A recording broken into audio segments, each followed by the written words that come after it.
Olga Chirmenska is a feminist philosopher and postdoctoral researcher in borders, mobilities, and cultural encounters at the Department of Social Sciences, University of Eastern Finland. She works in feminist theory, field philosophy, and environmental humanities. She previously held a postdoctoral position, you already know that, at Linköping University, and was very much part of the making of the Poshumanities hub here. Her current research focuses on the environmental and societal impact of border security infrastructure in nature-protected areas. And actually, Olga has a fantastic website, and I will, during Olga's talk, link to that website in the chat so you can, find all her fantastic publications. So the order of the day, my friends, is that we give the floor to Olga, and Olga will present her paper and present some films even. Really excited about that. And at about 2:00, we will have a short break, a comfort break, so we can go to the bathroom or do whatever we want to do. And at approximately 10 minutes past 2, we return to this room because then, my dears, we have Evelina Jarosz and Caroline Elg, who will be like interlocutors, asking questions to Olga. But we actually welcome all of you, of course, also to ask questions. And we expect to be done by approximately 3:00, perhaps before 3:00. That depends on us. How fun do we want to have it? And I actually think we're going to have a lot of fun. So without further ado, I give the floor to you, Olga, and a special warm welcome to you, Olga. Take it away. Verdant borders and steel walls. Thank you so much, Cici. I really want to thank everyone for coming out, and it just feels so sweet to see so many familiar faces and names, and so many dear friends and collaborators. So I feel really overwhelmed with nice, like, fuzzy feelings to see you all and to be back at the Poshumanities Hub, which has been so important to me, and I've learned so much from that community of researchers and makers and artists who created and who have previously been invited to talk at this seminar series. Some people, even though it's wonderful to see your faces, it's also okay for some people already texted me before saying like it's 6 a.m. where I'm at. So it's also perfectly fine if you want to not open your video. Just a small technical issue. I just found out that there is some problems with sound on my end, which I'm really, really sorry about. And I hope that you can let me know if you want me to repeat something. It's a little bit too late for me to fix it in any permanent way. So I hope you'll just bear with me, and I apologize if you can't hear well. I will try to speak slowly so that it works. And then Evelina and Caroline are going to help me with showing little videos that I have. So I'm going to begin with a huge thank you to all of you for being here and for this opportunity to talk about my research, particularly to Cecilia and Caroline, Tatiana and Evelina, who invited me and are hosting this seminar. So I'm going to start with talking a little bit, or giving you a little bit of a backstory to how I started working on that topic. This research started for me in 2019, and originally at the time I had this idea that I'm gonna work on the topic of human relationships with the forest, and situated in a broader context of climate change, climate emergency. And I focused on a region of Poland that is called Podlasie, which literally translates into a land by the forest. It's in eastern Poland, neighboring Belarus. And there is a forest called Białowieża Forest, which is a heritage forest, major biodiversity hotspot with great both ecological and cultural value in Europe.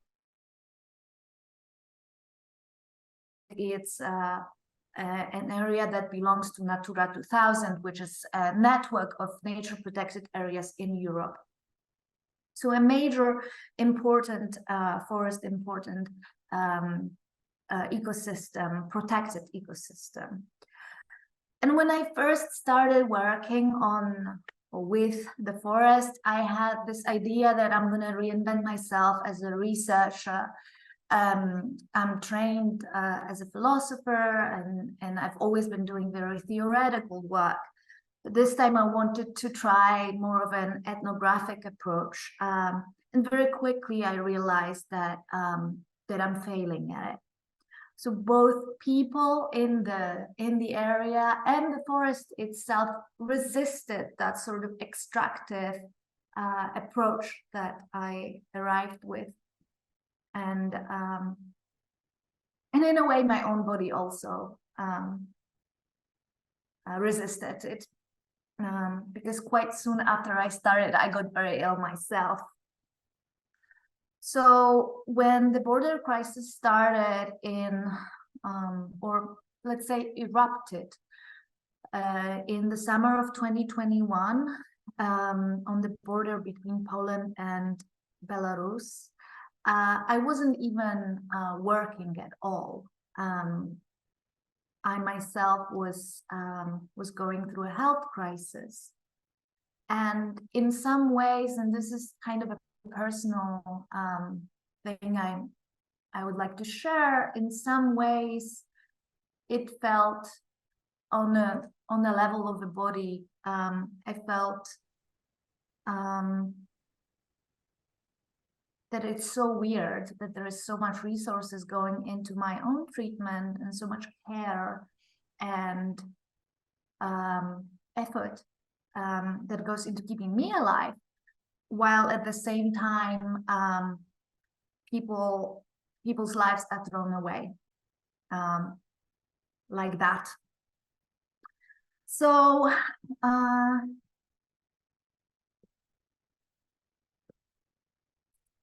so I'm gonna show you, I'm gonna share my screen now, and I would like to give a little bit of a context for people. Some of you are very familiar with the situation on the Polish-Belarusian border. For some of you, it may be quite a new topic.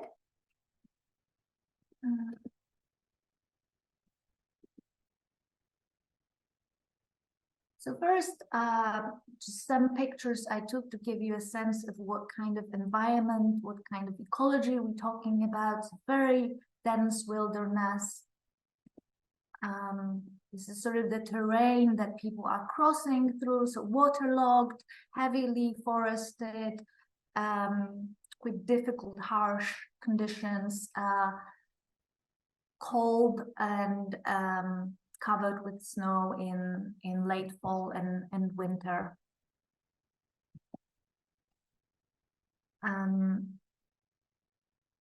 So to give you some context, so in the summer of 2021, the Polish Border Guard Services Force started reporting a big increase in the number of attempted crossings from through the border with Belarus. The reason for that was that Belarus facilitating travel and facilitated the process of obtaining visas for people who were trying to get into the EU. Once they arrived in Belarus, they are being pushed to cross the border by foot. On the other side, the Polish border guards apprehend people and oftentimes use practice known as pushback to essentially kick them out back to Belarus. So in the summer, the Polish border guard website or spokesperson started reporting the increase of irregular crossings. They reported something like 40,000 irregular crossings in 2021, which amounts to a 30-fold increase compared to the year prior. The response on the part of the Polish government was militarization of the border area through dispatching additional servicemen and women, border guard force, police, fortification of the border, at first through the erection of a fence made of barbed wire. That kind of fence is called a concertina, and I found on one of the websites of the producer of that material that they advertise it as a material that has great capacity of penetration while producing a deterrent to potential intruders. So at first it was this fence, later replaced by a steel wall.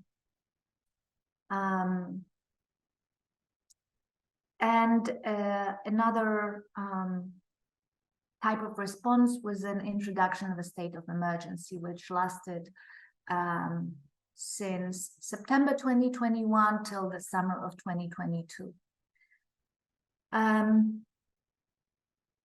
The important element that I want to mention here of that response, even though I'm going to focus on the border wall and that infrastructure of violence, of border violence, it's important to say just at least a word about pushbacks. So pushback is an illegal, unlawful expulsion of people from the state territory without giving them access to asylum procedures or other legal procedures they are entitled to legally. So it may be family reunification, international protection, or whatever other scheme. There is also no official deportation procedure. So essentially, people are apprehended and sent back often without trace. And this is a practice that I think it's really important to understand, that this is not an aberration of a system that we see in Poland. It is a widespread practice across European Union, basically all external borders, at all external borders of the EU and the Schengen area, collective expulsions are being used. And they are well documented, even though they are unlawful and prohibited in the EU. So just a second, I want to see what's my, okay. It was here, you can see some material traces of people that might have been pushed back. Okay. And now I would like to ask Evelina to show a small video that I have. I didn't make that video. I took it from the Instagram website of Fundacja Ocalenie, which is one of the humanitarian aid groups that brings carries out search and rescue and supports people on the move in Poland. And that's a video that they uploaded onto the website in May of this year. and it shows a group of people, or mainly from Afghanistan, who are asking for asylum. And even though that should start the asylum procedure, they are not being let through. Should I stop? Yes, please. sharing? You could for a second. Great. Thank you, Olga.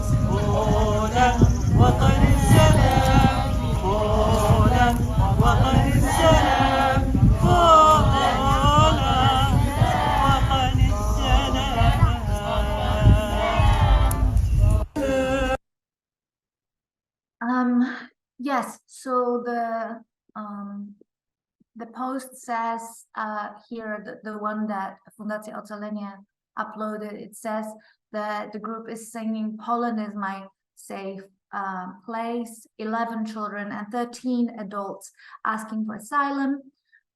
They are standing already on the Polish territory, right behind the wall. The youngest one, Mila, is 2. There are also pregnant people in the group. Białowieża, Poland, May 28th, 2023. So I just translated what it says here. I'm going to continue with my presentation. Right now, I'm not going to be switching. I will come back to my PowerPoint a little bit later. It is increasingly more difficult for people to move to Europe for work, education, family reunification, or humanitarian reasons.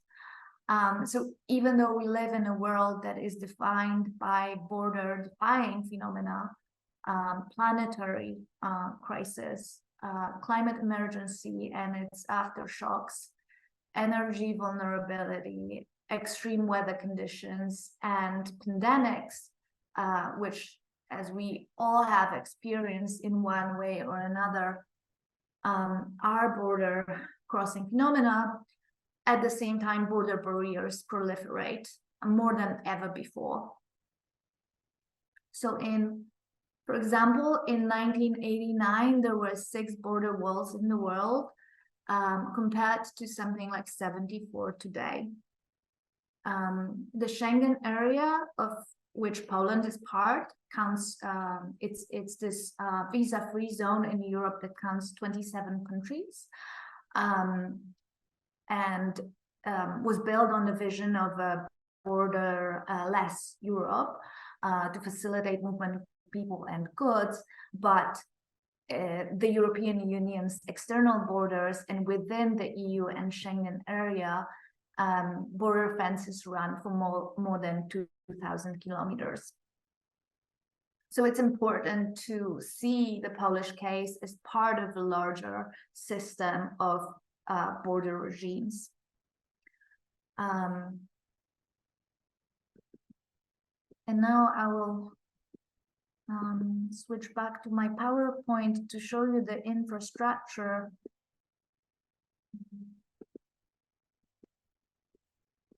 Or to show you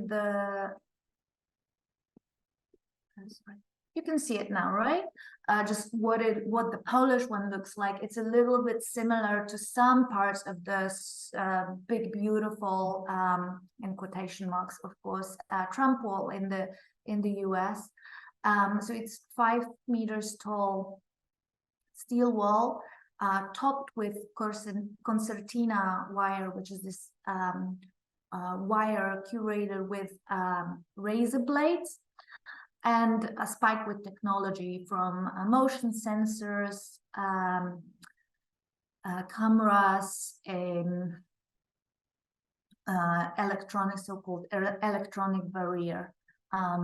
There are also drones and all the other technologies that are used. And this is the wall that replaced the first border fence. Now, at least, I don't know if this is true for all of the border wall, which runs for 187 kilometers, if I'm not mistaken. 187 kilometers, but at least some parts I've seen. And now there is also an additional layer of concertina, of this barbed wire. The coils were also laid on the ground. If someone is crossing, they are at risk of falling or landing on this barbed wire that is on the floor. And here I want to turn to Achille Mbemba and his essays and talks about bordering, which he says that right now we are witnessing a moment of a new distribution or even dismembering of the earth. And of course, he's talking about sort of a new chapter referring to the colonial past and the looting and extraction of the African earth that built European modernity. So right now, as the planet is overheating and in some ways shrinking, in a sense that there is more and more places that are impossible to inhabit or very dangerous to inhabit because of climate change and other phenomena, the question of who can cross, move, and settle become the key political struggle. And border politics are one important arena of this new chapter in a history of partitioning and redistribution of the earth, as Mbemba puts it. They participate in redefining or defining again to whom the world belongs. And there is a quote from Mbemba that I often use in this context, and I think it's just so powerful. So he describes this logic of partitioning and dividing the world, or even dismembering the world, which I think is a very powerful way of putting it, because it has it gives you that idea of a body that is being dismembered. Typical of this logic, this triple logic of contraction, containment, and enclosure, he says, is the erection worldwide of all kinds of walls, fortifications, gates. In other words, ways of partitioning space, offshoring and fencing off wealth, splintering territories, fragmenting spaces, saddling them with various kinds of borders. But the paradox, even though it's actually not a paradox,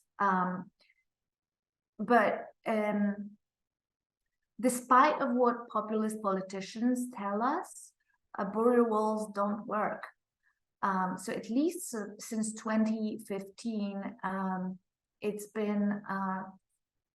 been very popular amongst the right wing and populist parties to call for erection of border fences and other barriers across Europe and outside of Europe as well, for security reasons. But border walls don't stop human migration.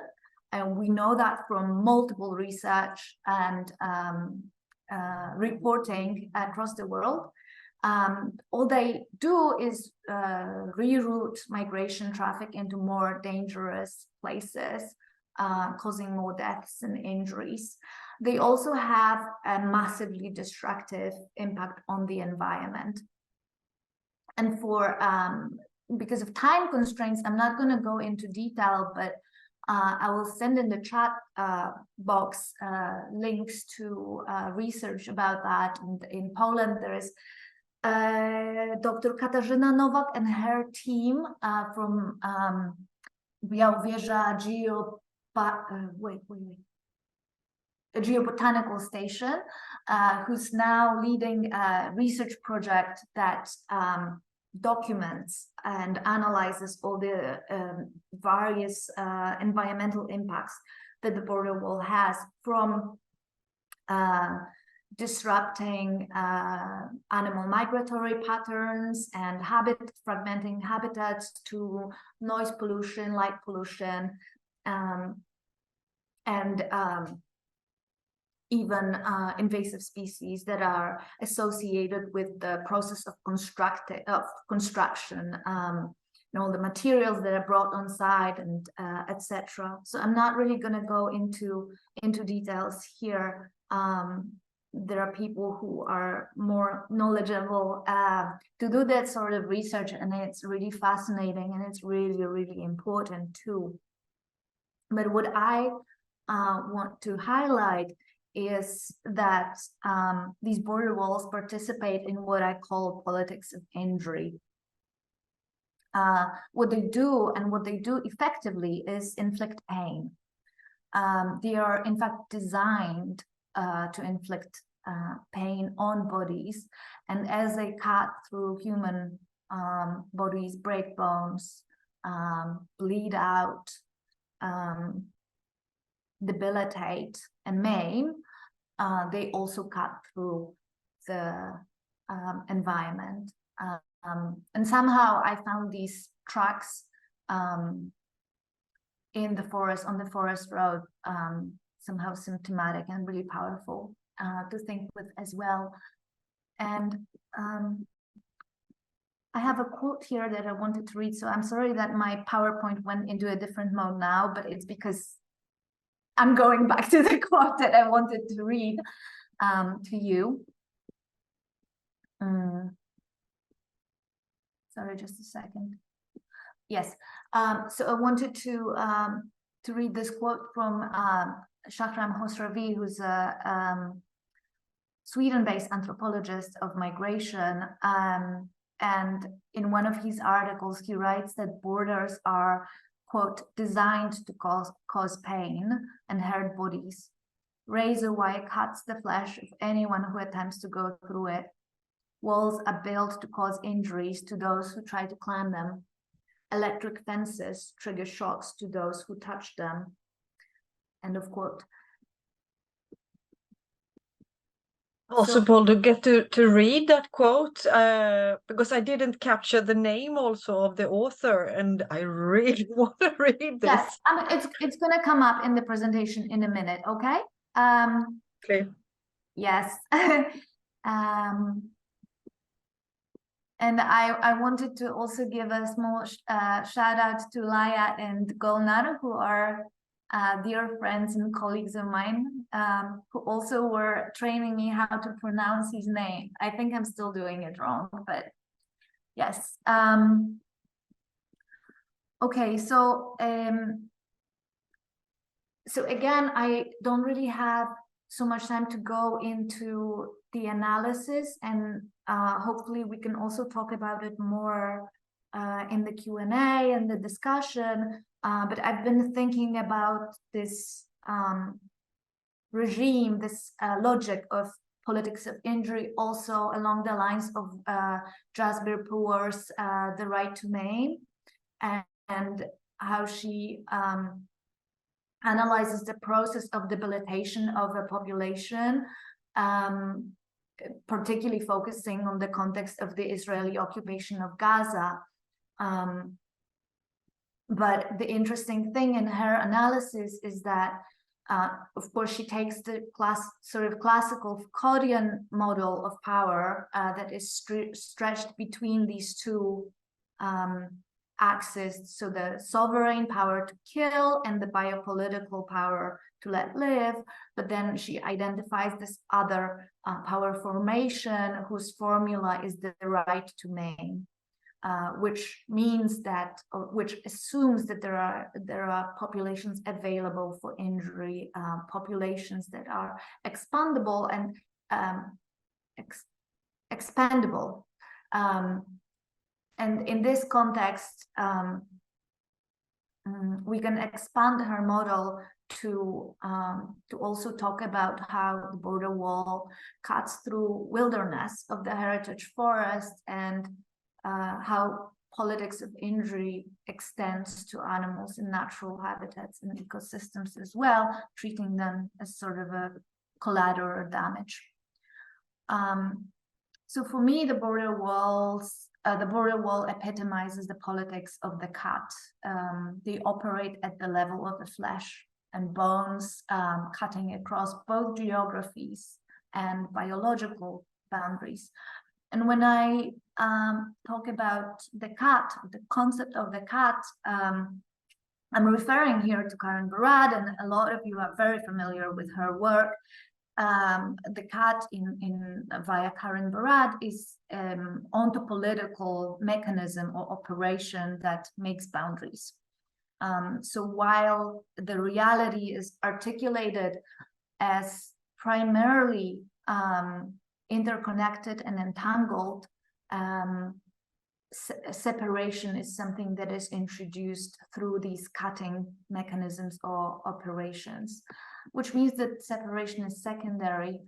But when I'm talking about the cut, I'm thinking about it as a mechanism that introduces ontological violence. So it's wedged between a reality that is otherwise interwoven and mutually implicated. And it's a form of ontological as well as epistemic violence, but it's also material. It's an incision, it's a cut on the skin, it's a broken bone. Oh, sorry, I have to go through it again. Not doing very well with the presenting. So there isn't that much time, so I'm just gonna say one sentence about this, and I won't really have time to go into detail. But I included this because this is a work by Polish graphic designer Gosia Górowska, and I think it's really powerful. So what she did, she drew this line. It's like a fractured map of a territory that was under emergency powers. So the border territory that was essentially cut out from the Polish state, and for something like 8 months, I guess, it was cut off. So there were checkpoints, only residents and police, military, and border guards were allowed to go in, which also meant that there was no medical assistance, there was no reporters, no rescue volunteers or aid workers were allowed in. And it was a really large area that included over 180 villages.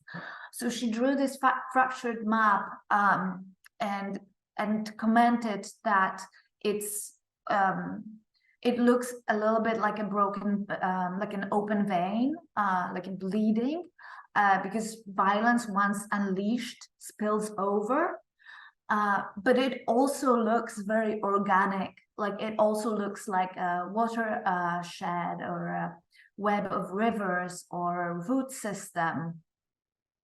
And I think it's that juxtaposition that is very powerful and also really important for me to think about the primary interconnectedness of things and how she juxtaposes the dividing line that the border is, and at the same time this organic like entanglement.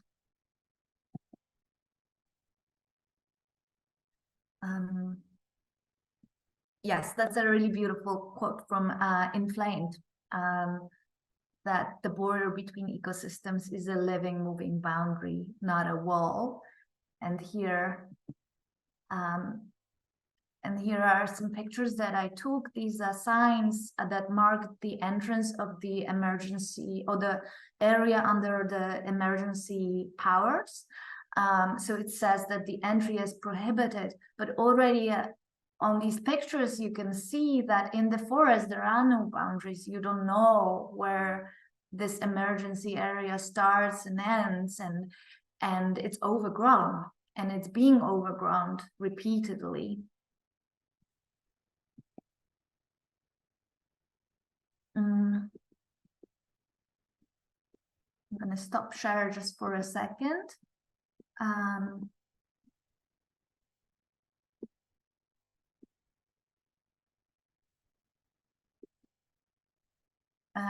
So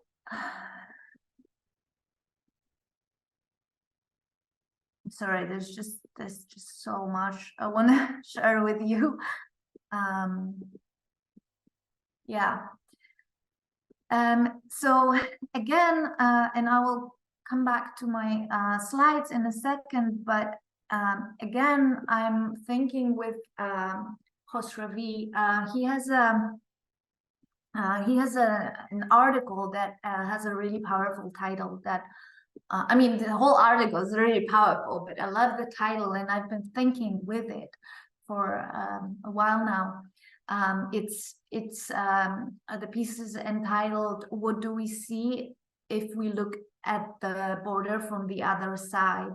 And, you know, when I try to look at the other side, like, first of all, it's a question of our own positionality and privilege.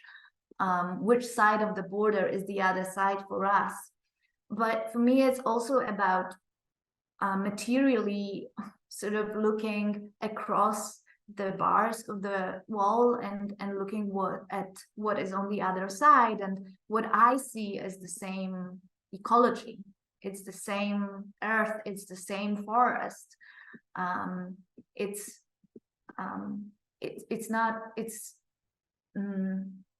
not even a matter of different ecosystems. It's the same ecosystem that is not a wall, but matter that is traveling and crossing over and trespassing. But then again, if we think about the forest as a space that is inscribed also with stories, or, well, maybe I'm gonna rephrase that. At the beginning of the summer, I was invited to go to a summer school in Greece. It's called Pelion Summer School, and it's organized by fantastic, beautiful people, and who are actually right now dealing with a form of ruination.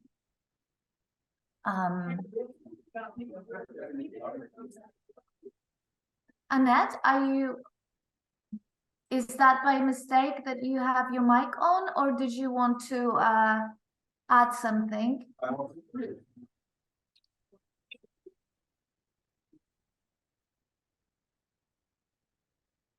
I think it's a mistake. Yeah. Anyway, so is it possible that we mute participants just for another 10 minutes? I don't have that much left, but to share at this time, but yeah, especially with my not perfect internet connection, I think it would be easier. I managed to mute poor Annette here. Okay, yes, maybe she's using her phone, so that happens. Yeah, exactly. Not a problem. I'm sure it was completely unintentional. Yeah, no, it's all good. I wanted to talk about healing, and that's sort of the last part of what I wanted to share today is about healing. And yeah, when I was in Greece at the summer school, I talked with many people, but one of them was one of the students, Darinka, And we were talking about what it means to swim in the Mediterranean. And that was 2 weeks after one of the disasters that happened in the Mediterranean route, when something like 700 people were on board a ship that sunk, and majority of them drowned. And Darinka said something that was really powerful for me, because she said, how much can the water take? So if we think about matter, about our environments as stories, as spaces that are storied with histories, that are also injured and hurt by being inscribed by trauma, by being inscribed by death, we can also ask, how much can the forest take? And as in Poland, Belarus, Latvia, Lithuania, the forest is being treated as a weapon against people on the move. In a similar vein that the Mediterranean is being, or Rio Grande are being used as a weapon against migrants and refugees in other places. What would it mean to work with the forest, to work with water, and to work with soil for healing? And this is exactly something that my friends intended with a ritual performance that they performed last week, that I had a great privilege to see. Maybe I'm just going to say a couple of words about it before.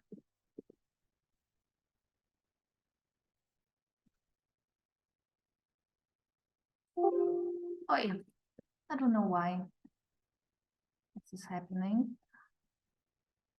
Yes, so this is the performance. It was called Voices from the Forest, Głosy Puszczy, in a beautiful place between Hajnówka and Białowieża, in the Białowieża forest, and it was prepared by a group of artists and researchers who live locally in the forest, and then Tucha collective, that is Berlin-based group of singers who use traditional Slavic songs for healing and nourishment of a community. And then Natasha Topor, who's a local shaman who was performing earth rituals for healing. So they came together with this ritual that is for healing and for remembering. And I wanted to show you a small video from that performance. And this is not an official documentation, but I got a permission from Kasia Hetz, so one of the artists and organizers of that. Am I still sharing? Because I don't want to be sharing. Okay, I'm not. Cool. Yeah, so this is not official documentation of that performance, but just like a little video I took with my phone, so it's not great quality, but I got a permission to show this. And what you will see is a group of singers from the Tucha collective who are performing a traditional funeral song in Belarusian, in this effort to bring, of remembering of those who were traumatized, trying to cross the forest, and those who perished, not only in the past 2 years, but also in the long history of the forest and the various conflicts and that it has witnessed. So I would, maybe this is also where I would end, because I think that it's really powerful, and I also would prefer to give the last word to people who are on the ground. And I guess what I would like us to stay, or something that I want us to stay with, is this idea that voice, whether it's birds singing or human voice, carries through and crosses borders, crosses seal walls. So if I can ask Evelina to show this little video, and apologies for the quality. But again, I will also give you a link to this group of artists that put it together so that you can see documentation once it's available.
Thank you again, Olga, for a really fantastic presentation, and thank you all for slowly returning to our session in a very timely manner. Thank you all so much.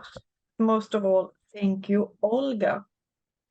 It's time for us to think together with Olga on this topic, and I have asked two of my close co-workers here now with the Poshumanities Hub at Linköping University to help me out with this. So I've asked Caroline Elg, who is a PhD student here at Gender Studies, and actually a renowned curator working at, for instance, Bonniers Konsthall, to engage with a few questions to you.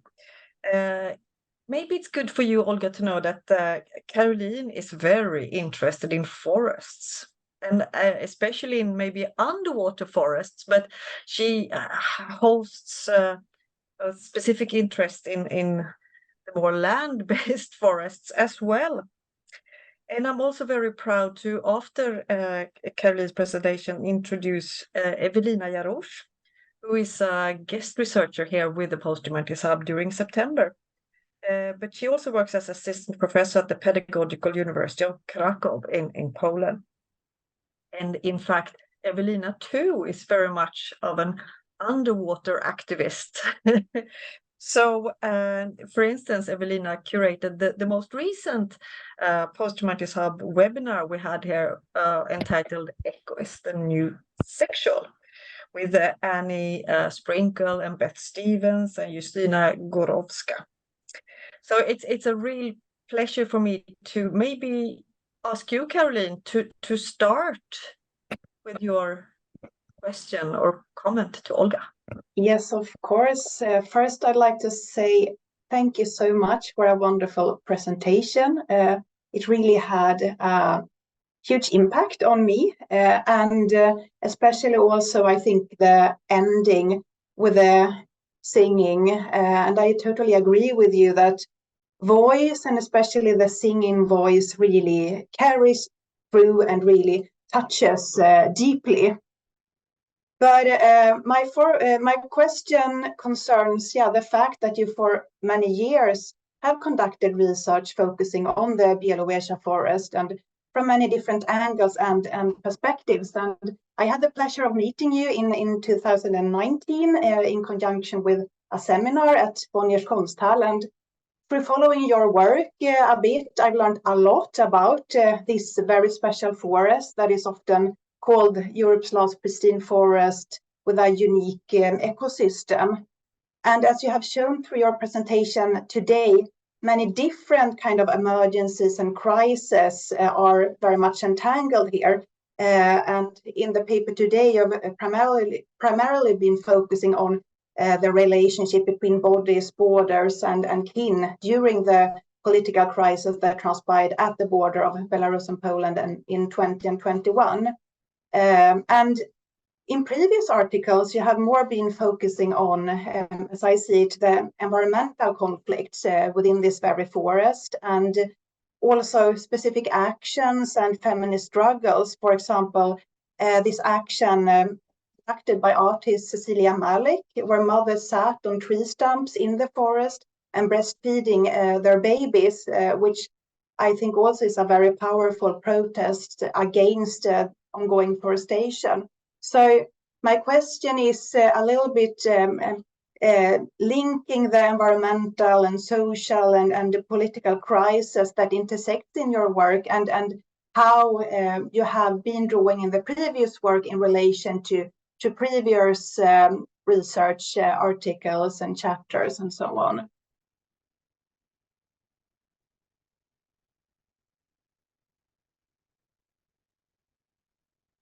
Thank you, Caroline.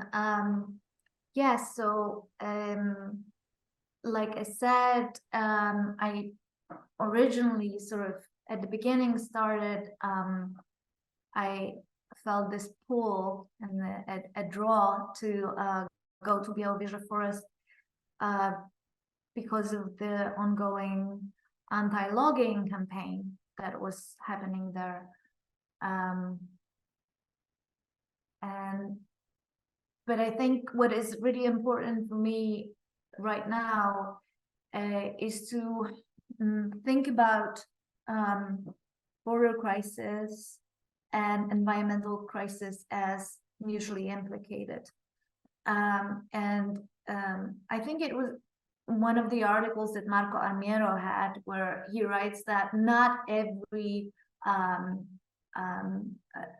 for everyone, the motivation to migrate is primarily environmental destruction. So environmental crisis is not the root cause of all migration, irregular migration in particular in the world. But there is, and we're going to see more and more of that aspect in there. And I think it's important to hold the two together and see them as intertwined.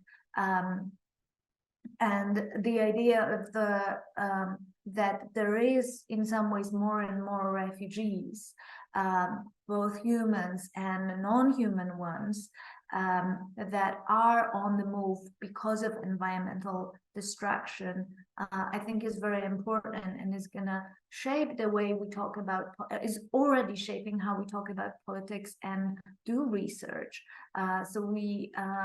So there is a lot of fascinating research that is going on political ecologies in Europe and outside of Europe, of course. I'm sort of focusing on Europe because of the scope of this paper, but for example, right-wing ecologies and how anti-migration sentiments are being incorporated in ideas of national natures.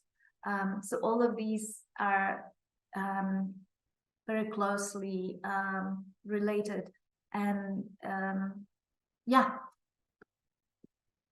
And also I would love, if that's okay, to invite others to also share their thoughts, and some people that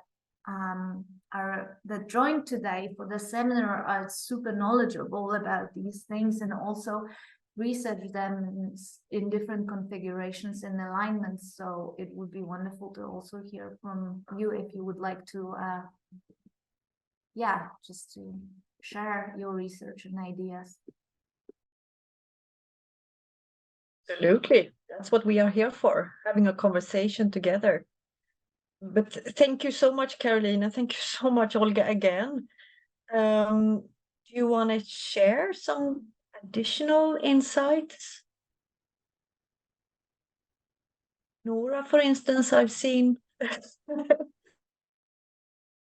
My pajama because it's 8 o'clock in Canada. So, and I'm looking a little messy, but that's all right.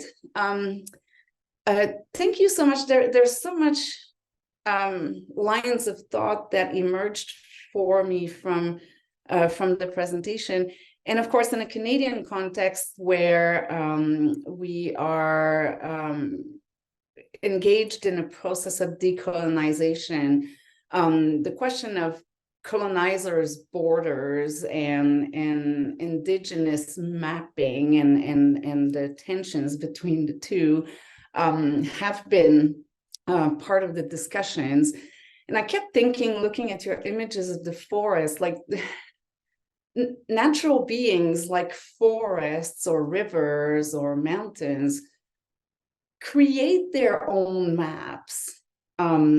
They do partition the land in certain ways, and why I was thinking about that is because a lot of indigenous mapping has to do with working with those natural elements that form sort of natural boundaries, a cliff that you can't cross, or a river that is too turbulent to cross, and so the superimposition of borders that are the creation of social political regimes and wars and whatnot. And I was thinking, those borders in Europe have been moving so much. I have this atlas that tracks all the changes, and if you were to superimpose them as transparencies, it would be almost illegible. And so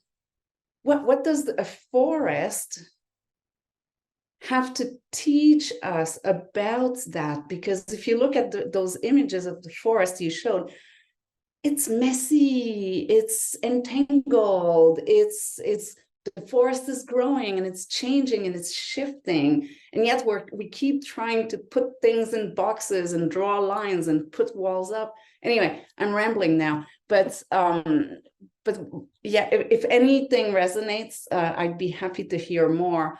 If not, I will have rambled, and that's also okay. Thank you.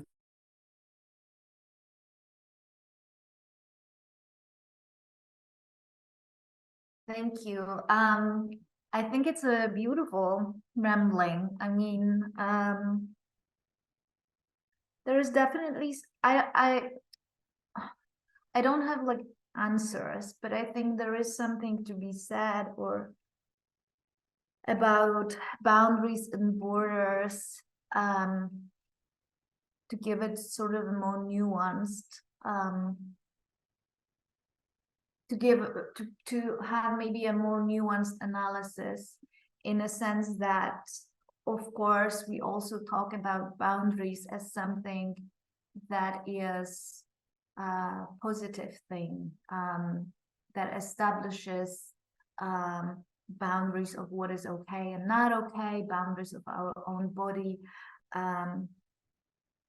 So that's something that I think the way I sort of employ and tweak the concept of the cat doesn't really account for that, because I'm really thinking of the violent imposition of separation. So on a sort of theoretical level, I think there is something here that, and not only theoretical, also politically, I think there is something important here to think through and with. When it comes to the forest, I think there is this duality of the forest being a space that is terrifying, that is used as a weapon against people, that is used as a tool to injure and hurt and kill. But at the same time, it is a space that that offers some sort of a refuge, that can, even if that's only temporary or a momentary thing, can disrupt surveillance, disrupt bordering and control. And just recently, I just came back from the forest, and I was in conversation with one of the residents who was telling me about the beauty of the forest, but also the resistance. For example, when well, that's the example she told me about drones that are being used to surveil and people and capture them, how they get lost and sort of lose signal or whatever, like they can't perform anymore, because the forest is something that ultimately is not possible to be captured or bound, and so is human mobility.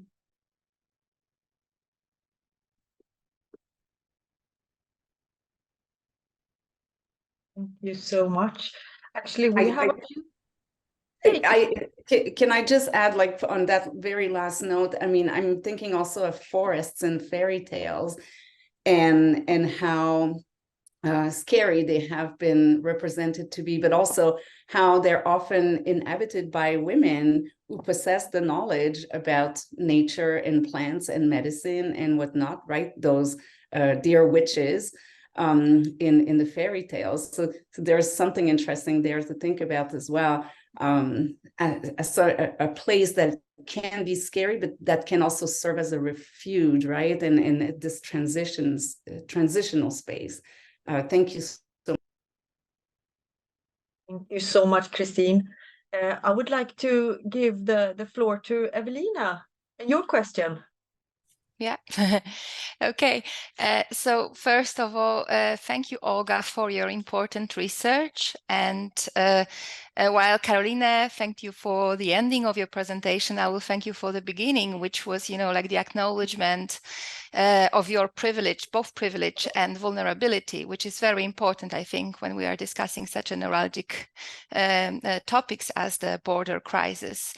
So you mentioned that you will not discuss that much in your presentation the environmental impact of the border crisis, but in this question I would like to ask you to expand a little bit on that in relation to one of the most important, I would say, animals inhabiting Białowieża forest, which are European bisons, right?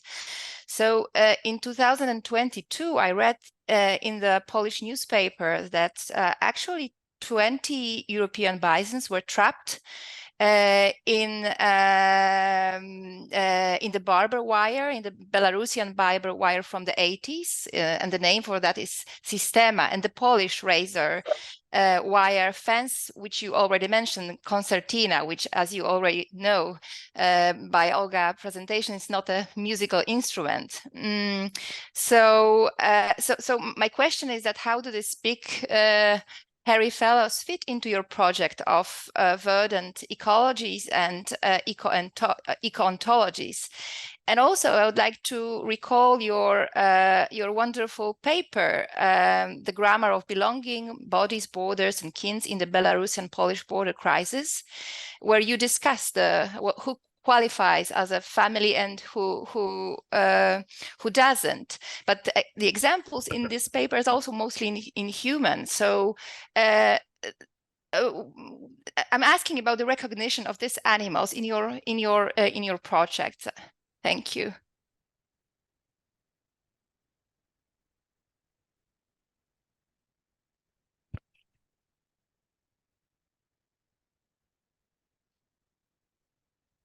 Thank you. I don't have a very well articulated answer, but just a number of things that came to my mind as you were talking, because I think there's just so much there. It's a really generous response.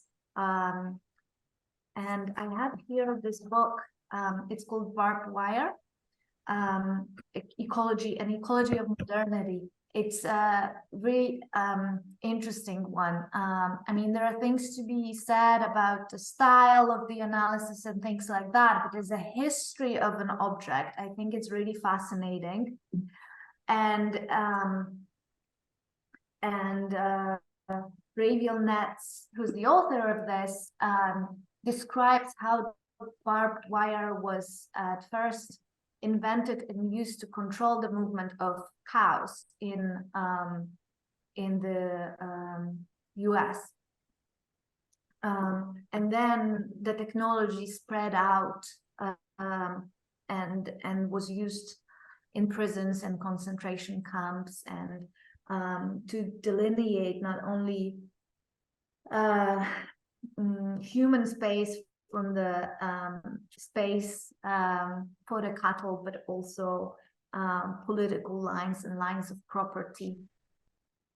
And I think that this idea that mobility can be controlled, including animal mobility, is very much entangled and intertwined with border technologies in many different ways. For example, Marianna Sztugierska, who's a dear friend and a collaborator and a wonderful researcher, and is here with us today. She pointed out to me that there are also these new, not border walls, but like border barriers, more like fences that have been constructed on the border with, of Germany and Denmark to stop the spread of African swine flu. So there is so many layers of how animal, viral, plant mobility,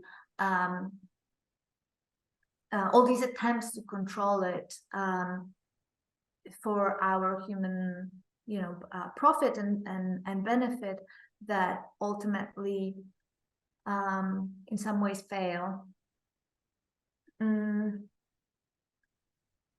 Yeah, so that's one thing that sort of the lines of thinking, and I think that it exceeds my project, and it also exceeds sort of my ability to think with all these different lines. But somehow I see it as very connected, like also the response to COVID-19, where re-establishment of passport control and basic closing of the borders was the crisis response. So to analyze that, why is it the fencing off and the construction of walls and enclosures that is a response to a crisis? I think that needs sort of deep genealogy of that approach that would account for both human stories and the non-human ones. Yeah, and then you mentioned that article that I wrote about kin and kinship, and it's a very human focused approach there, and I wrote it with sort of like a frenzy almost, trying to process the information as it was coming from the border, and but I also have I remembered those images of people with their animals, trying to, well, people on the move with their animals, crossing the forest, and also how the animal was used for anti-migrant propaganda. There was this sort of famous picture that circulated of a young woman, a teenager, with her cat, that was stranded between the Polish and Belarusian border, and she's holding her cat, and then in the the comments were like super racist and xenophobic, and were also saying, well, she has a really fancy cat, because it was some sort of like a breed cat, and that means that she doesn't deserve, so like how pets particularly are being an extension of these projections that that are directed against people on the move. So now I'm rambling. I think there's just so much there that you opened with your question, but just maybe one more thing I would like to add, because it was also in your article, like this rhetoric, anti-migration rhetoric, like of this young boss with the iPhones, which is like a projection on the animal. This negative stereotypes about the human beings. So I guess thinking both ways is so much important, like unfencing the human way of framing animals entangled in this particular time space, which Białowieża forest is. And there are so many things, like how already European bison was connected to Polish and Belarusian culture, like a kind of like a national heritage, also a commodity narrative. We have this beer named after the bison, żubr, yeah. And also we have this activist group, lady bisons, żubrzyce, who protest and stand for the human right. They protest against rapes and violence, war violence. So there are so many things so many ways to think with animals in service of the environmental humanities, I guess, which is also important, probably, like before most of us probably will see this movie, which will premiere tomorrow, Green Border, by Polish filmmaker Agnieszka Holland, which is also probably very much focused on the human story and the human crisis and humanistic way of thinking about it. Thank you so much, Olga. Thank you so much, Evelina.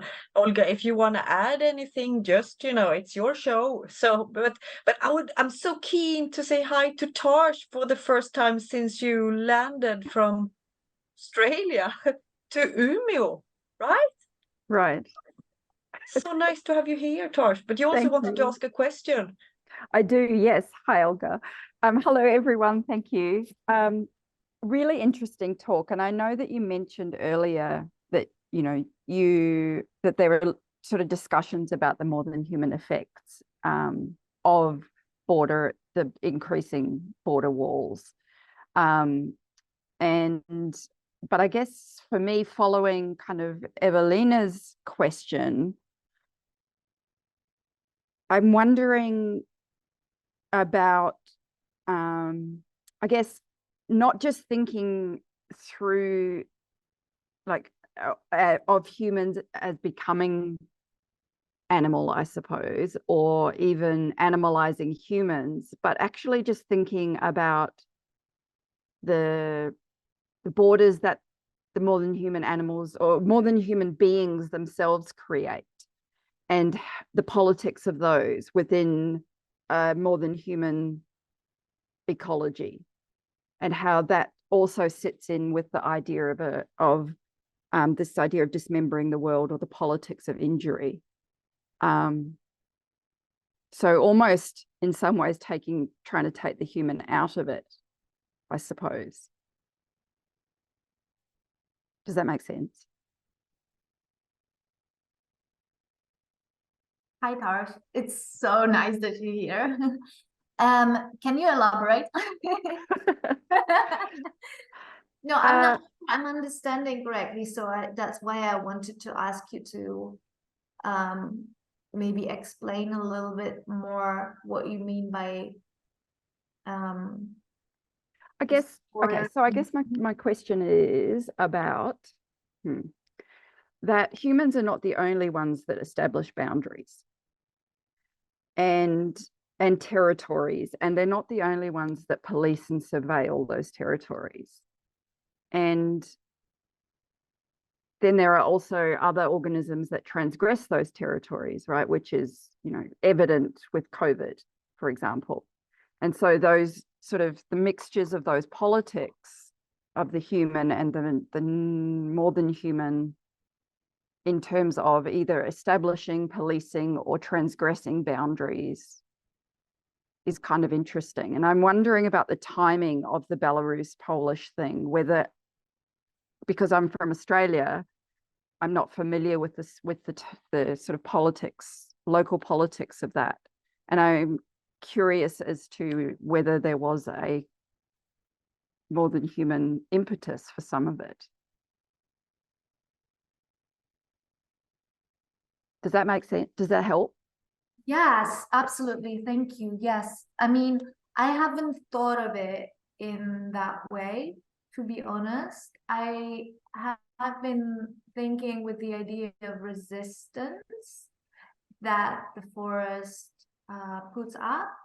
And there is this one story that is not about border crisis, but I really like it, that I heard from a person who was a weather expert, who was working in a project about trees responding to weather conditions and how they sort of shrink and expand depending on the weather.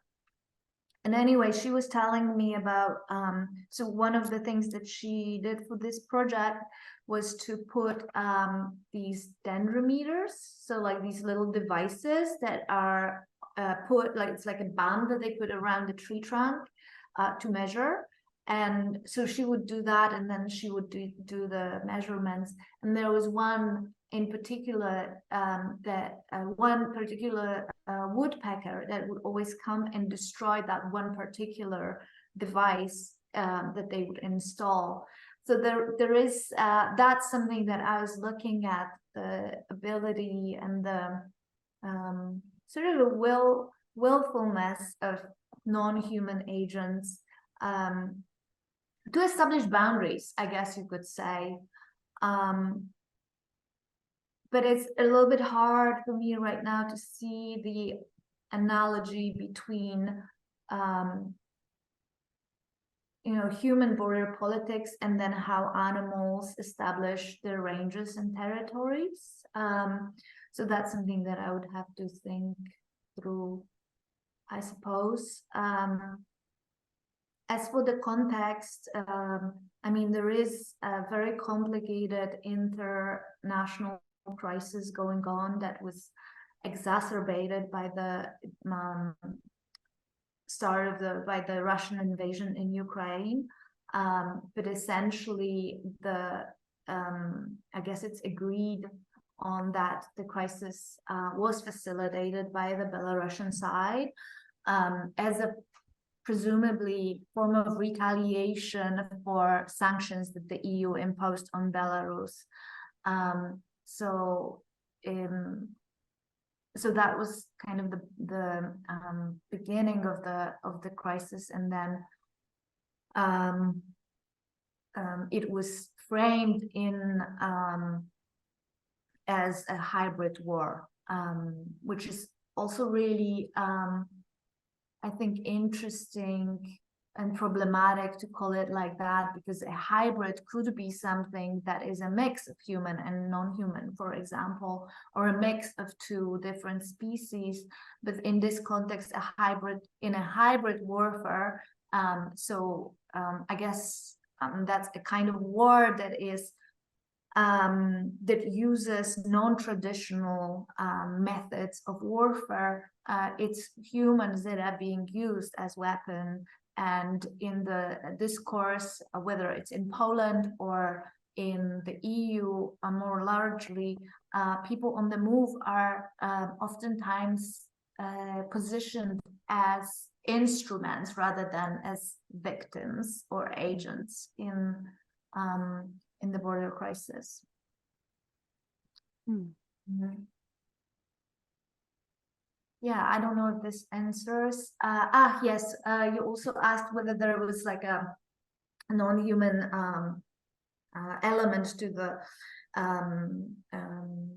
in the context of like how this border crisis sort of happened. And on top of my head, what I was thinking was like how COVID-related security measures were used in this context and also in other ones to make human mobility more difficult, and they were used to well, again, as a tool, like, presumably to protect the society, but they were used as a tool for anti-migrant politics and to suspend some of the laws and regulations that pertain to migrant and refugee rights. Yeah, I mean, I'm from Western Australia, and we had closed borders for more than a year. Yeah. So you bring, sorry, just very quickly, because you're talking about, you mentioned the book about barbed wire and the sort of politics of the emergence of that material. And I'm sure that there are similar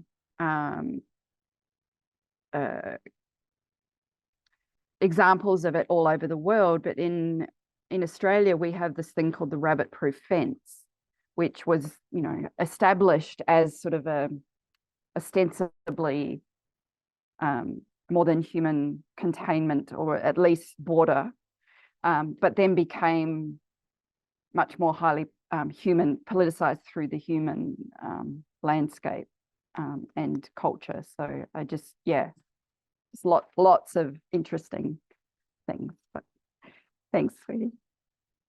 Yes, thank you so much. Well, yeah, I think that there are so many different ways in which we can talk about humanitarian crisis without necessarily going into the narrative of humans being animalized somehow, even though it seems very obvious that this is happening. For example, with the use of gates for animals that in the fence, presumably there are gates, but they were presumably built to let animals through. But no one, I don't think anyone has ever seen these gates being open to actually let large animals pass through the border, but rather these gates are being used for pushing people back.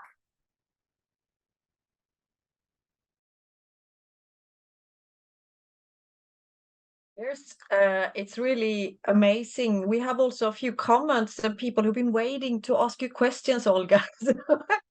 We have to give Veronica the floor, and also after that, Mariana. Hey, thank you so much. Probably I'm on to some massive digression, so I will keep it short.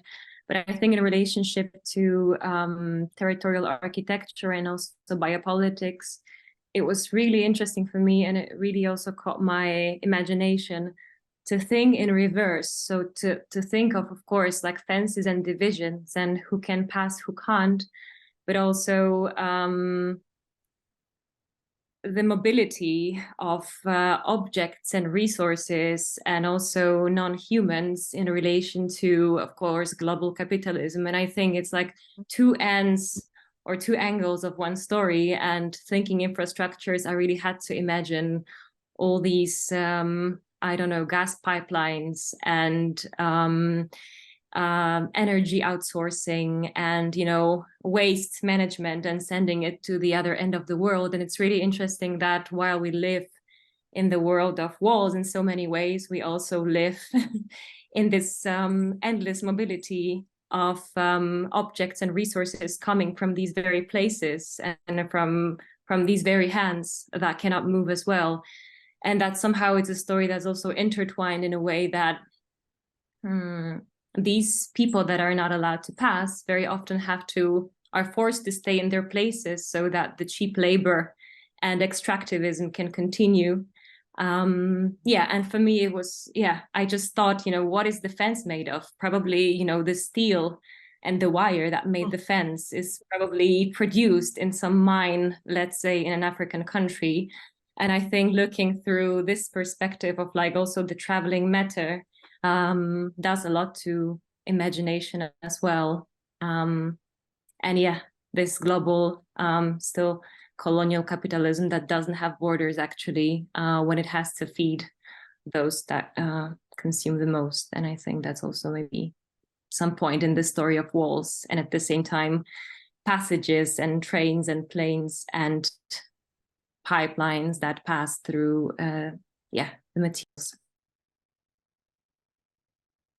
Yes, thank you for that. I just wanted to add to this on a slightly different note, but there is really exciting research by Natalia Judzinska and Roma Sendyka, and others as well, Joanna Sernecka, for example, they who are also search and rescue workers on top of being scholars, about migrant things and belongings and how they inscribe the space, the forest space. And I put in the chat box a link.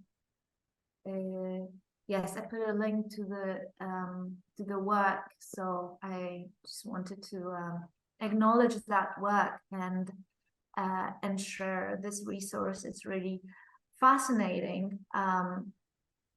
To think, like you said, about the global consumerism and how commodities travel, and how oftentimes commodities travel with people on the move.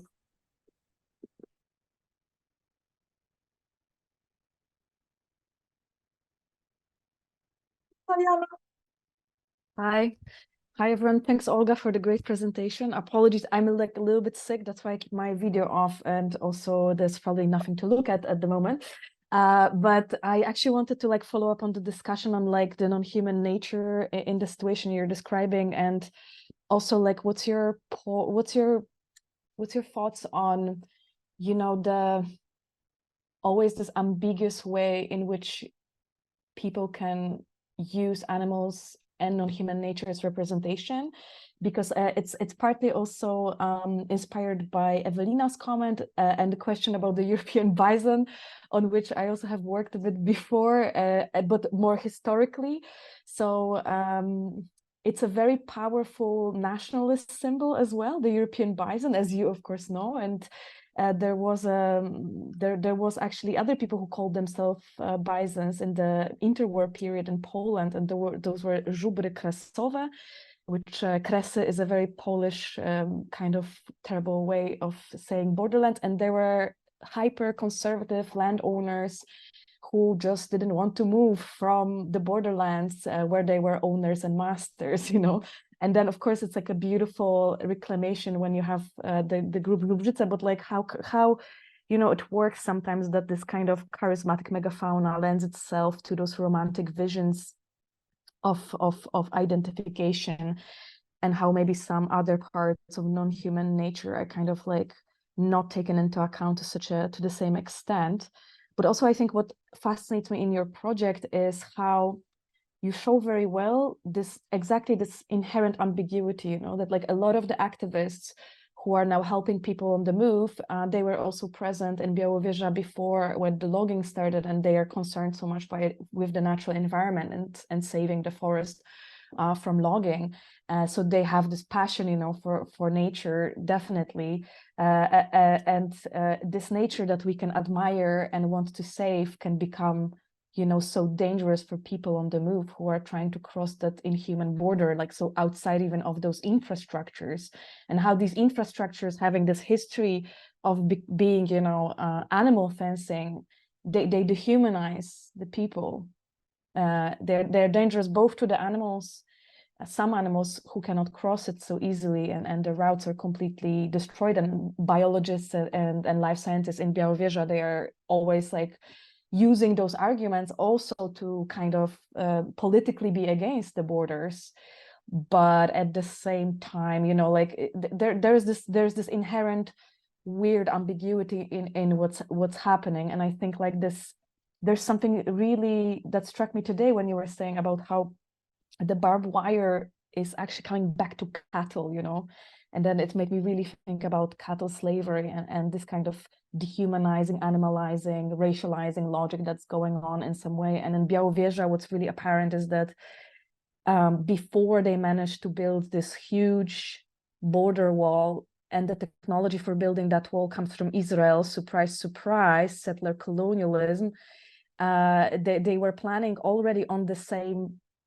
stretch to build this anti-boar fence to stop the spread of the African swine fever. You already mentioned that because we talked about it before, but you know that there's this kind of strange spatial overlap with this dehumanizing thing going on. And I wonder if you have any thoughts on that. It's kind of a long comment, I know, sorry, but thank you for that. And I learned a lot more from the presentation today than I already knew from your research. So thank you for sharing with us. Thank you, Marianna. I was hoping that you would chip in, and I think that our, you know, interests also overlap, and we've been in conversation about this. Yeah, and I mean, there's just so much here, and of course, looking at the history of the European bison could be a very interesting way to look also at how the boundaries between what is natural and what is artificial are crossed all the time. That's pretty much the history of that, and like you mentioned, how megafauna sometimes is being used for building and national symbols and sort of a nationalistic PR kind of thing. What I would like to maybe add to your comment, even though I don't necessarily have a lot of material on this, but something that I think is really important is to think, well, is to listen to people on the move and how they perceive the forest. And in many cases, it is a very traumatizing experience, but also it's a type of landscape that many people who crossed the forest is very alien. You know, if you come from Syria or Lebanon, you are not familiar with that kind of forest, that kind of landscape at all. So one thing, I mean, there's so many things I want to say, but one thing that I've been thinking is the perception of the forest by the crossers. And one of the members of that project I was talking about, the singing performance, Barish Oktem, he is doing interviews with crossers in Kurdish. And one of the topics that he brings up with them is how they perceive the forest. I have quite limited knowledge about it, but one of the people I talked to had this almost like a dual understanding of the forest that is on the, I mean, I'm talking about someone who experienced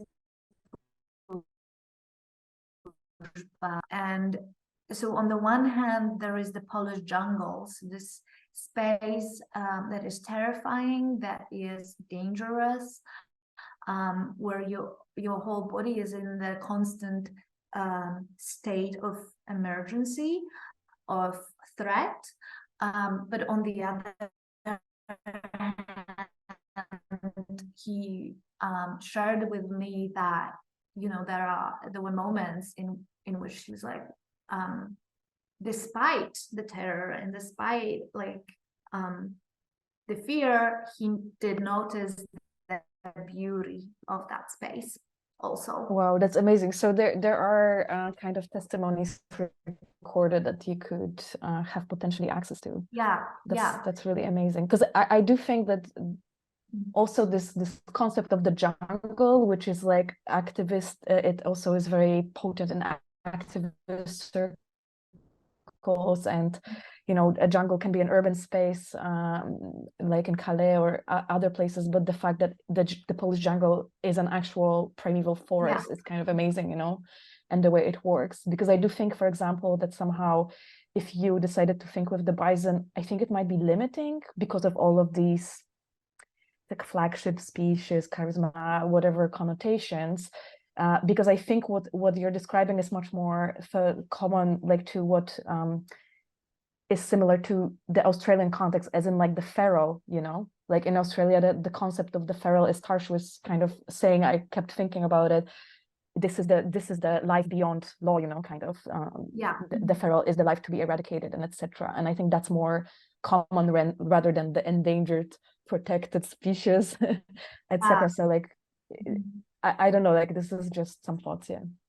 For me, the use of the expression Polish jungle is very powerful, and I interpret it as a parodic use of a colonial discourse that is being sort of captured by people on the move and reversed. So the descriptions of the jungle made by early colonizers and travelers and adventurers and discoverers use these elements of space, of showing this as something that is unlawful or immoral outside of the civilization. And I think all these connotations, well, that's at least sort of the idea or the understanding that I have, that these connotations are being sort of recaptured and put into the way people on the move use the word jungle, whether they are referring to a Polish forest on the migration route or the jungle in Calais.